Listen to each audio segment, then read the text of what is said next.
पिलामाने तुमको आज लक्ष्मीनारायण आईटीआई आउ एक वीडियो को स्वागत। आज आम जाना फाइल विषय रे। पिलामाने आज आम गोटे कॉमन टूल्स जोटा कि सबू ट्रेड रे आईटीआई रो सबू ट्रेड रे व्यवहार हो पारबा गोटे कॉमन टूल्स फाइल ऊपर डिस्कशन करिवे। प्रथमे फाइल कहले फाइल कोन पे व्यवहार करा जाय। प्रथमे फाइल कहले फाइल को व्यवहार करा जाय हमर एक्स्ट्रा मेटल रिमूव करिया पे। गोटे मेटल ता देरे एक्स्ट्रा मेटल रिमूव करिया पे हमें फाइल को व्यवहार करंती। फाइल हमर कहया गले फाइल विभिन्न प्रकार पार्ट अछि। हमर कहया गले प्रथमे टा हैंडल तापर टा tip of the point file तापर टा लेंथ को आजिबो टोटल लेंथ का को आजिबो एठी हिल पोजीशन नु टोटल टिप ऑफ पॉइंट पर्यंत ताकू तार लेंथ को आजिबो। फाइल लेंथ हम देखिया गले फाइल लेंथ विभिन्न प्रकार मिल जाय 100 mm थारु 450 mm पर्यंत 450 mm पर्यंत फाइल लेंथ अवेलेबल हमर हे जाय। सेही भली आमे फाइल को आमे स्पेसिफाइड करि परिबा विभिन्न प्रकार स्पेसिफाइड अकॉर्डिंग करि परिबा फाइल को का माध्यम रे लेंथ माध्यम रे तापरे कट माध्यम रे शेप माध्यम रे आ ग्रेड माध्यम रे। फाइल को आमे लेंथ माध्यम रे आमे कहया गले फाइल को आमे 100 mm रु 450 भीतर ये करि परिबा। तापर शेप आकार गले आमे विभिन्न प्रकार शेप माने आकार प्रकृति आकार को भलिया सेही हिसाब रो फाइल पाई जाऊ।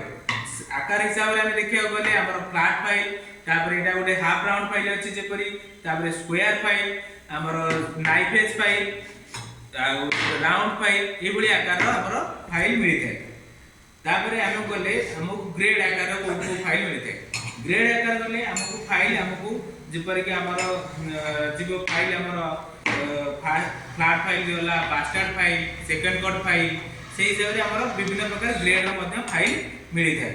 तापर हमको आसीबो कोदरे ना हमें कट हिसाब फाइल रो हमें कट कोटे देखिबा ए जो हमर थ्रेड गुडी को हे जाय फाइल रो थ्रेड गुडी को हे जाय जोटा रे हमें रिमूव करबा मटेरियल को रिमूव करबा सेही कट हिसाब रे हमको फाइल को मध्ये विभिन्न प्रकार भाग करा जाय थाए। जेपर कि हमर फास्ट सिंगल कट फाइल तापर डबल कट फाइल तापर रास कट फाइल आ मास्टर कट फाइल मध्ये थाए। सिंगल कट फाइल हिसाब रे हमर एठी सिंगल लाइन थ्रेड करा जाय थाए सेटा सिंगल कट फाइल को जाय।